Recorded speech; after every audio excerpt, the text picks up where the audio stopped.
Bonjour et bienvenue dans ce nouveau numéro de Géopolitis. La crise des migrants sur la frontière biélorusse est-elle un avant-goût des menaces hybrides lancées contre l'Europe? À l'image de la Pologne qui va ériger un mur, l'Europe montre les muscles. Hasard ou pas, Vladimir Poutine relance les tensions à la frontière ukrainienne où sont massés près de 100 000 soldats russes depuis le printemps. Un scénario qui rappelle la guerre de 2008 menée par la Russie en Géorgie qui veut, comme l'Ukraine, sortir de la sphère d'influence russe pour se rapprocher de l'Europe. On a souvent moqué l'Europe comme un herbivore égaré parmi les carnivores. Un géant placide, persuadé que le doux commerce cher à Montesquieu et l'exemple d'une démocratie avancée suffisent à contrer les rugueux régimes autoritaires qui ne croient qu'en la force. Mais face à la Russie, à la Chine et au désengagement américain, les choses sont en train de changer. En 2017, Angela Merkel, qui s'apprête à quitter la scène politique, avertissait déjà les Européens. Nous, les Européens, nous devons vraiment prendre notre destin en main. Bien sûr, en toute amitié avec les États-Unis, avec la Grande-Bretagne ou la Russie. L'Europe est en danger, affirme Josep Borrell, le haut représentant pour la politique extérieure et la sécurité de l'Union, qui vient de présenter sa boussole stratégique fixant les orientations de la politique de défense commune. Avec Isabelle Horry, notre correspondante à Bruxelles, nous verrons si l'Europe, après avoir surmonté tant de crises, dont celle du Brexit et de la vague migratoire de 2015, est prête à affronter des menaces comme une guerre en Ukraine ou en Bosnie, et aussi à surmonter ses divisions internes sur lesquelles jouent de coriaces adversaires, comme Vladimir Poutine, qui rêve de déstabiliser l'Europe en usant de tous les leviers.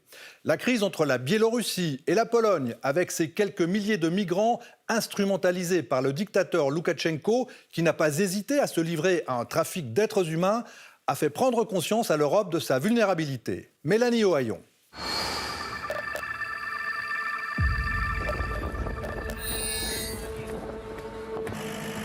Dehors, la température est tombée jusqu'à moins 2 degrés.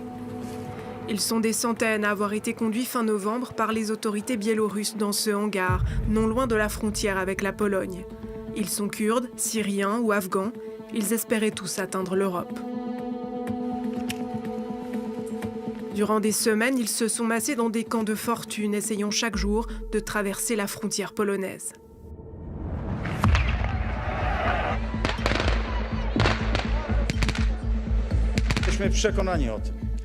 Nous sommes convaincus que ces opérations qui se déroulent à la frontière orientale de la Pologne sont un élément d'une plus grande opération, d'une attaque très coordonnée, d'une guerre d'un nouveau type.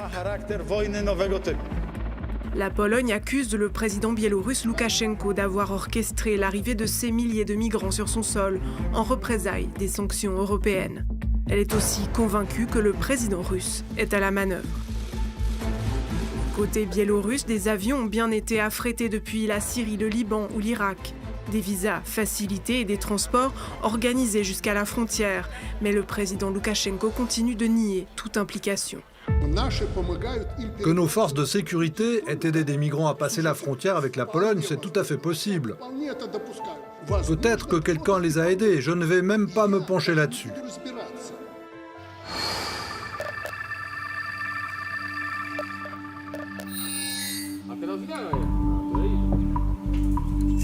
Le long de la frontière avec la Biélorussie, la Pologne a installé depuis la fin de l'été cette clôture de barbelés haute de 2,50 m. Elle sera bientôt remplacée par un mur pour faire face à l'afflux de migrants. Et ce n'est pas le seul pays à avoir franchi le pas. En Europe, une quinzaine d'États ont déjà érigé des murs ou des clôtures, essentiellement pour des raisons migratoires, et principalement le long des frontières extérieures de l'Union. L'Europe se barricade et gonfle aussi les rangs de Frontex, l'agence européenne de garde-frontières, de plus en plus critiquée et accusée de refoulements illégaux, a vu son mandat se renforcer cette année encore. Un contingent permanent de 10 000 hommes sera créé d'ici les 5 prochaines années. Mais pour sécuriser ses frontières, la Pologne a préféré déployer son armée. Le gouvernement nationaliste a refusé l'aide de Frontex, alors même que son siège est à Varsovie.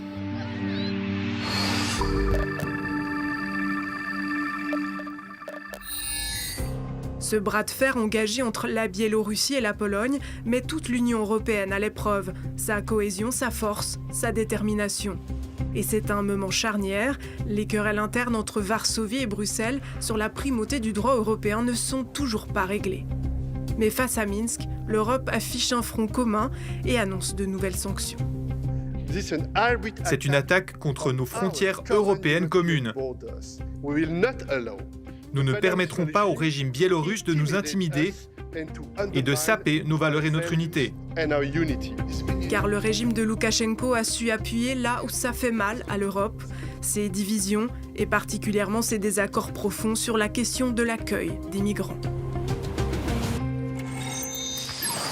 Bonjour Isabelle Horry, vous êtes notre correspondante à Bruxelles. Nos téléspectateurs vous connaissent bien, vous suivez depuis plusieurs semaines ces tensions liées à l'arrivée de migrants par la Biélorussie. Est-ce que le Premier ministre polonais a raison de parler de guerre hybride ? Alors, ce qui est clair, c'est que ce terme d'attaque hybride, de guerre hybride, il est repris aussi à Bruxelles. Et oui, tout le monde est d'accord avec la Pologne, parce que ce qu'on voit dans ce cas précis, c'est que c'est pas une crise migratoire. Ce sont des gens qui ont été amenés spécifiquement dans un but qui est de déstabiliser l'Union européenne. Donc, tout le monde reprend ce terme parce qu'il y a cette instrumentalisation, et donc c'est pas une crise migratoire comme les autres. Alors évidemment, ce qui frappe aussi, c'est le retour d'un mur derrière le tracé du rideau de fer. Le symbole est fort. Est-ce que l'Europe se cadenasse à nouveau ? Alors, ce qu'il faut quand même pas oublier, c'est que après l'élection en Biélorussie, les États baltes et la Pologne ont quand même accueilli beaucoup de dissidents et de membres de l'opposition biélorusse. Donc, il y a quand même cet accueil qui a été là. C'est vrai que dans ce cas précis, c'est pas une situation normale. Hein. Comment on fait quand on est face à un dictateur comme Loukachenko ? Alors oui, vous avez raison, l'Europe se cadenasse, mais elle se cadenasse à cet endroit-là, en tout cas, parce qu'elle est face à quelqu'un qui est incontrôlable, quelqu'un dont on ne sait pas très bien ce qu'il va inventer la prochaine fois. Donc, je n'irai pas jusqu'à dire que là, on peut parler d'un symbole aussi fort de l'Europe forteresse. Il y a une crise spécifique dans ce cas-là. Alors, ce qu'on voit aussi, c'est que l'Europe fait bloc avec la Pologne. Effectivement, il y a quand même des déclarations très fortes. Est-ce qu'elle se pas un petit peu, disons, assise sur ses valeurs, d'une certaine manière ? On peut se poser la question, où est le droit d'asile, finalement ? Oui, alors c'est assez frappant, ça, de voir à quel point le reste de l'Europe a vraiment décidé de jouer l'unité avec la Pologne à un moment où, on le sait, les relations entre Bruxelles et une partie des États membres avec la Pologne étaient tendues à cause de contentieux sur l'état de droit, l'indépendance de la justice. Mais là, tout ça a été mis de côté le temps de cette crise. Et quelque part, ça vient du fait que tout le monde a compris que ce n'était pas la Pologne qui était menacée, que Loukachenko, ce qu'il voulait, c'était déstabiliser l'Union européenne, qu'il voulait créer de la désunion. Et donc, les Européens ont répondu assez finement sur le plan politique, en tout cas en restant unis. Mais alors, vous avez raison, tout ça, ça se fait avec un prix, c'est qu'ils ont décidé de ne pas trop attaquer la Pologne sur ce qu'elle fait. On ne sait pas ce que fait la Pologne dans la zone frontalière. Personne n'a pu y avoir accès, et surtout pas les médias. Alors, il y a des rumeurs de refoulement par les gardes frontières polonais, par les soldats.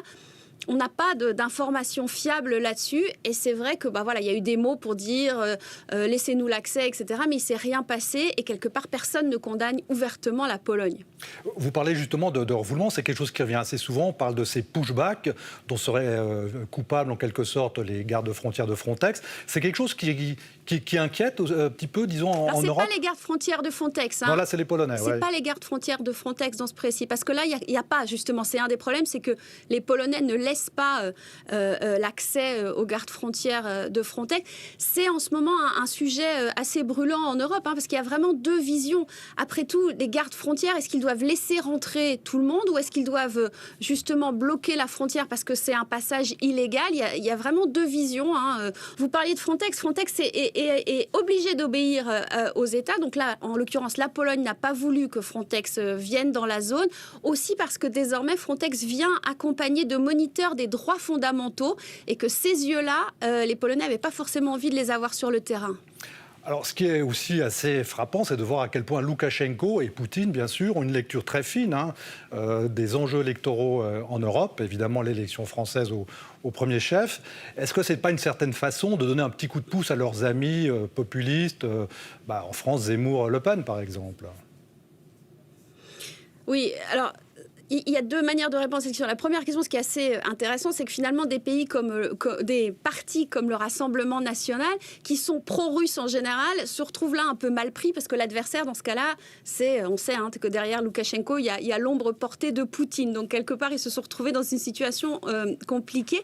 Mais pour répondre sur le fond, bien sûr, en fait, c'est clair que la migration, le sujet migratoire, les divisions autour de la migration que les Européens n'arrivent pas à résoudre depuis la crise de 2015, c'est un talon d'Achille. Alors, c'est devenu un sujet politique sur lequel les opinions publiques s'enflamment. C'est un sujet qui effectivement nourrit le populisme dans plusieurs pays européens. Donc c'est vrai qu'en appuyant sur ce bouton, Loukachenko sait très bien qu'il appuie sur un point faible des Européens. Et tant que ça ne sera pas résolu, tant que les Européens n'auront pas réussi à 27 à trouver une solution globale pour gérer la migration, ils seront confrontés à ce genre de pression. Et pourtant, on est loin des chiffres des migrants de 2015. On va les regarder. 1,8 million de migrants en 2015, 160 000 cette année. Bon, jusqu'à octobre, c'est certes en hausse par rapport à l'année dernière, mais on est quand même très très loin de ces chiffres d'il y a 6 ans. Voilà, tout à fait. Mais justement, c'est bien pour ça que je disais que c'est un sujet qui est devenu un sujet politique, qui n'est plus un sujet finalement basé sur des faits et basé sur la réalité, ce qui se passe sur le terrain. Il y a peu de migrants qui entrent en Europe, mais si vous posez la question à quelqu'un dans la rue, tout le monde a l'impression que c'est un grand problème. C'est devenu un sujet politique, il y a des fantasmes, etc. Et on n'arrive pas à calmer finalement tout le monde et à mettre 27 pays autour de la table pour en discuter froidement, parce que chaque pays, par exemple en France, en Allemagne ou en Suisse, ça va être le transit, les mouvements secondaires des migrants qui vont inquiéter. Au sud et à l'est, ça va être les arrivées et on demande plus de solidarité. Partout, c'est un sujet de débat et de politique plus qu'un sujet universitaire ou en tout cas basé sur la réalité des faits.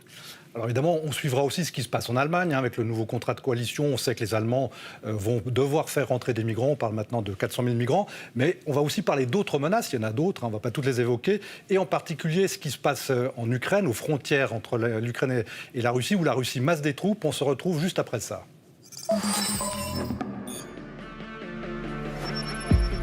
L'un des principaux théâtres visant à déstabiliser l'Union européenne se trouve loin de ses frontières. Ici, au Donbass, où des combats sporadiques entre armées ukrainiennes et forces séparatistes ont récemment fait 12 morts, qui viennent s'ajouter au bilan de 13 000 morts civiles et militaires. Depuis 2014, les deux républiques autoproclamées de Donetsk et Louhansk ont fait sécession. Officiellement, la Russie n'intervient pas militairement. En réalité, elle maintient un conflit gelé, avec la menace permanente d'une invasion de l'Ukraine pour l'empêcher de se rapprocher de l'Union européenne et de l'OTAN. Au printemps, 100 000 hommes avaient été massés le long de la frontière pour des manœuvres militaires. Malgré quelques retraits de troupes, le dispositif a été maintenu et réactivé ces derniers jours, suscitant les plus grandes craintes des Occidentaux. Il est également clair que si la Russie utilise la force contre l'Ukraine, cela aura des coûts qui auront des conséquences. C'est pourquoi nous continuons à appeler la Russie à éviter l'escalade.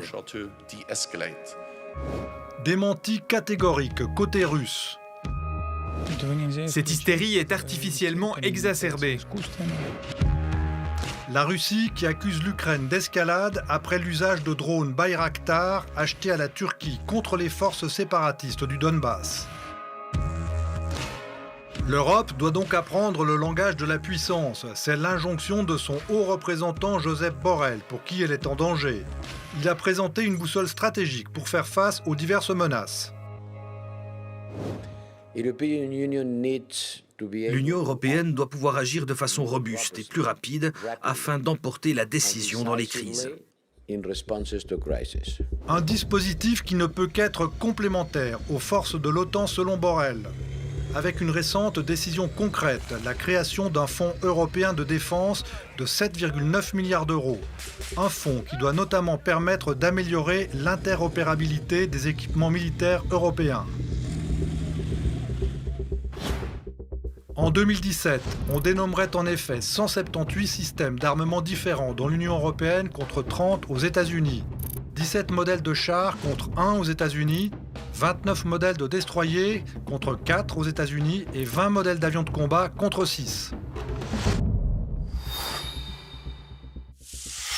Alors la question, évidemment, que feraient les Européens en cas d'invasion de l'Ukraine par la Russie ? Alors ça, c'est évidemment la grande question et c'est la question qui agite beaucoup l'Europe en ce moment, que ce soit dans le cadre de l'Union européenne ou dans le cadre de l'OTAN. Alors, il faut rappeler quand même que l'Ukraine n'est pas dans l'OTAN, donc il n'y a pas une solidarité immédiate et militaire de la part des pays d'Europe de l'Ouest et d'Europe orientale. En même temps, voilà, cette question, elle est dans toutes les têtes en ce moment. Moi, je l'entends souvent ici à Bruxelles. Bon, voilà, les Européens, aujourd'hui, s'ils répondent, ça sera avant tout par des sanctions commerciales. Il n'y a pas de défense européenne pour l'instant dans le cadre de l'Union européenne, donc ils ne vont pas envoyer des troupes. L'OTAN, éventuellement, peut positionner des troupes, mais c'est vrai que cette menace, en tout cas, on en parle beaucoup et tout le monde se demande, voilà, est-ce que Poutine va aller jusqu'au bout ? Alors, on entend beaucoup aussi parler de ce langage de la puissance que l'Europe doit commencer à apprendre à parler. C'est ce que dit Josep Borrell. Est-ce que l'herbivore qu'on critique souvent est en train de devenir un carnivore ? Alors, en tout cas, la bonne nouvelle, c'est que la plupart des Européens se sont rendus compte qu'ils étaient des herbivores. Et ça, c'est quand même nouveau, parce que pendant très longtemps, c'était un sujet que l'Union européenne, que beaucoup de pays dans l'Union européenne ne voulaient pas regarder. Et puis là, voilà, quand même... Depuis toutes ces années, ils se rendent compte que le monde a changé. Je pense que la débâcle américaine en Afghanistan a aussi été quelque chose qui a dessillé les yeux d'un certain nombre de pays qui croyaient encore beaucoup, qui pouvaient s'appuyer sur les États-Unis. Donc, il y a un certain nombre de choses qui se mettent en place. Il y a eu la présentation, il y a quelques semaines, de ce qu'on appelle la boussole stratégique. Alors, le terme est un peu pompeux, mais l'idée, c'est d'avoir vraiment une analyse précise des menaces stratégiques pour l'Europe, pour l'Union européenne, et de réfléchir à comment y répondre sur le plan des moyens militaires et sur le plan humain aussi. Et ça, c'est un exercice nouveau qui montre que l'Europe, peu à peu, essaye de se penser, comme vous le disiez, en termes de puissance. Ça commence. Quand même, imaginez que l'Europe, ça a été conçu comme un projet de paix. C'est un changement de mentalité, c'est un changement de logiciel. Ça ne se fait pas facilement. Justement, vous parliez aussi de défense européenne commune. Ça, c'est vraiment à l'horizon ou pas du tout ? Alors, quand vous parlez avec tous les spécialistes qui suivent ces dossiers depuis des décennies, ils sont très blasés et ils n'y croient pas du tout. Alors, ce qu'on peut dire, c'est qu'il y a des petits pas. Alors, par exemple, Josep Borrell, il a parlé de créer un groupe de réaction rapide de 5000 hommes. Mais il faut se rappeler qu'il y a 20 ans déjà, on avait parlé de créer une armée européenne de 60 000 hommes. Il y a quelques années, il y a eu des groupements tactiques, mais ils n'ont jamais été déployés. Donc, une vraie défense européenne, je crois qu'il ne faut pas avoir d'illusions, ça ne se mettra pas en place. Il y a l'OTAN et on ne va pas dupliquer ce qui existe déjà, même si les Français rêveraient d'avoir quelque chose de complètement autonome. Ils sont un peu seuls de ce point de vue-là. Tout le monde sait que l'OTAN sait faire, que ce n'est pas la peine de dupliquer ce qui existe déjà. Justement, vous parlez de la France qui va prendre la présidence du Conseil européen dès le 1er janvier. Qu'est-ce que ça va changer fondamentalement ? Alors, on va parler de défense dans les 6 prochains mois, ça c'est clair, parce que Emmanuel Macron veut en faire un des sujets de sa présidence, et notamment ce texte dont je vous parlais tout à l'heure, la boussole stratégique, cette espèce de doctrine stratégique pour l'Union européenne. Il doit être adopté sans doute lors d'un sommet au mois de mars, donc ça sera un sujet. Donc, je ne veux pas être complètement négative, il y a des choses qui avancent, il y a des choses qui bougent, mais c'est sur du très très long terme.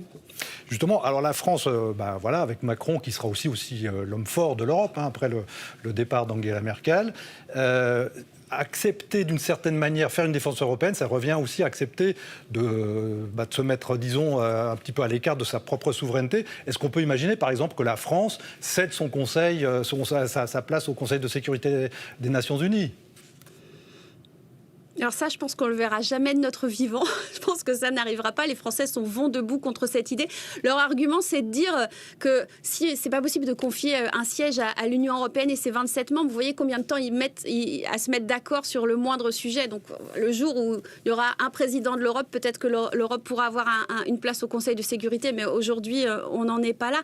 C'est vrai, les Français ont toujours peut-être un peu poussent à la fois ces sujets et en même temps, quand ils imaginent une défense européenne, c'est toujours ce que veut la France, mais en plus grand. Donc voilà, s'il faut faire un projet à 27, il va aussi falloir qu'ils acceptent de lâcher un peu sur certains points. Et c'est pas toujours le plus facile pour eux.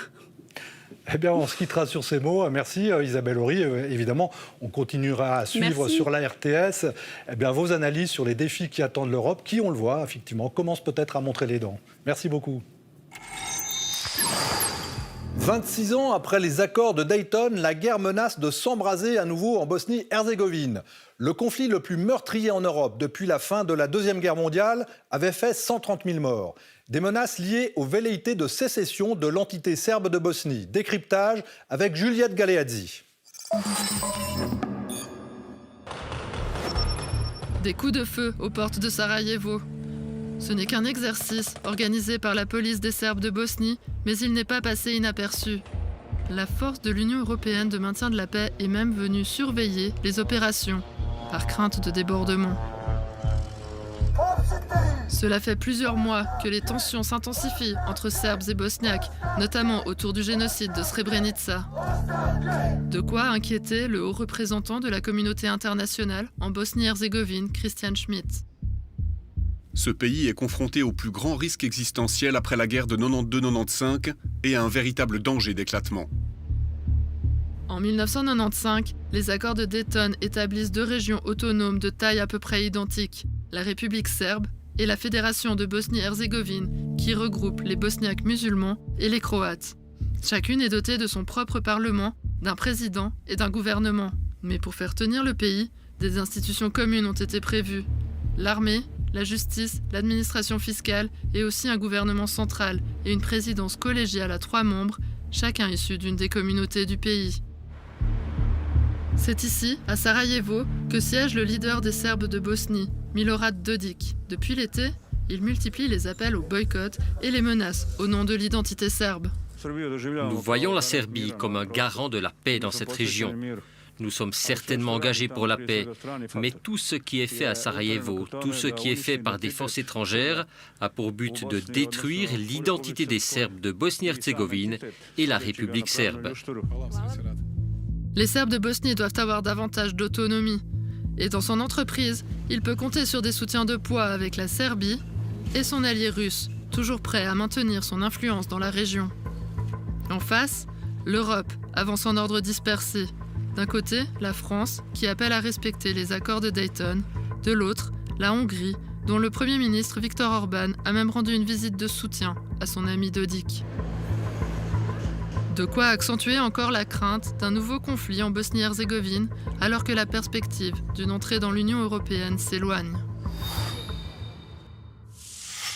Une autre guerre plus lointaine a eu lieu en 2008 en Géorgie, désireuse de se rapprocher de l'Union européenne que présidait Nicolas Sarkozy. Il s'y était impliqué pour faire cesser les combats. Comme pour l'Ukraine, la volonté de réintégrer 2 provinces séparatistes soutenues par la Russie avait mis le feu aux poudres. C'est notre rubrique ce jour-là avec Anne Delette et Mariana Hervigo.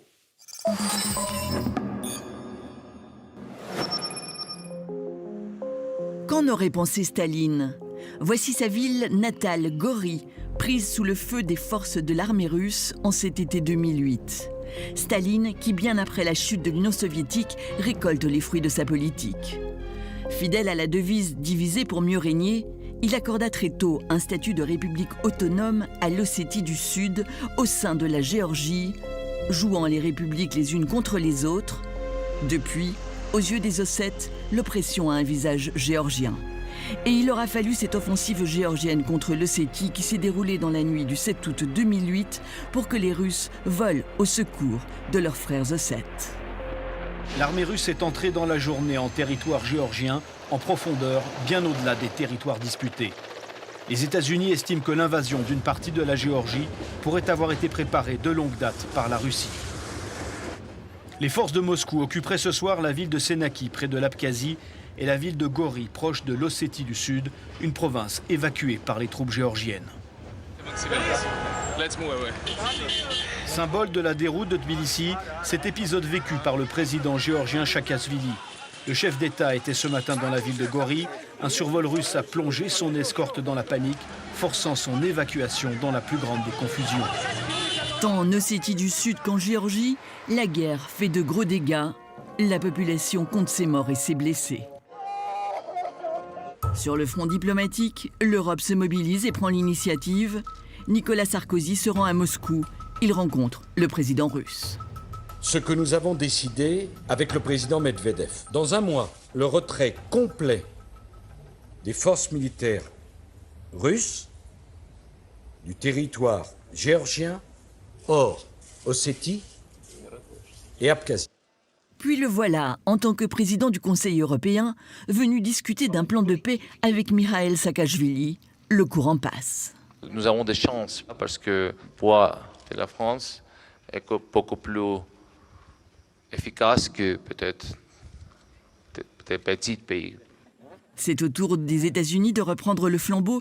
La secrétaire d'État Condoleezza Rice est là pour convaincre son protégé Mikhail Saakashvili. Un plan de paix finira par être signé, mais les Russes imposent l'indépendance de l'Abkhazie et de l'Ossétie du Sud. Pour prolonger votre réflexion, le dessous des cartes d'Arte revient sur ces États qui utilisent les migrants comme arme hybride. C'est un état de fait qui s'impose maintenant et qui est considérable, puisque nous n'avons plus seulement affaire à des passeurs ou des organisations mafieuses, nous avons affaire là, par exemple, à un État qui manipule et qui se sert des migrants pour déstabiliser l'Union européenne. Que veut Vladimir Poutine? Une question que pose Bruno Tertrais dans un article publié par l'Institut Montaigne. Et enfin, ce rapport très intéressant d'un centre d'études espagnol pour la paix qui montre que depuis la chute du mur de Berlin, le nombre de murs dans le monde est passé de 6 à 63.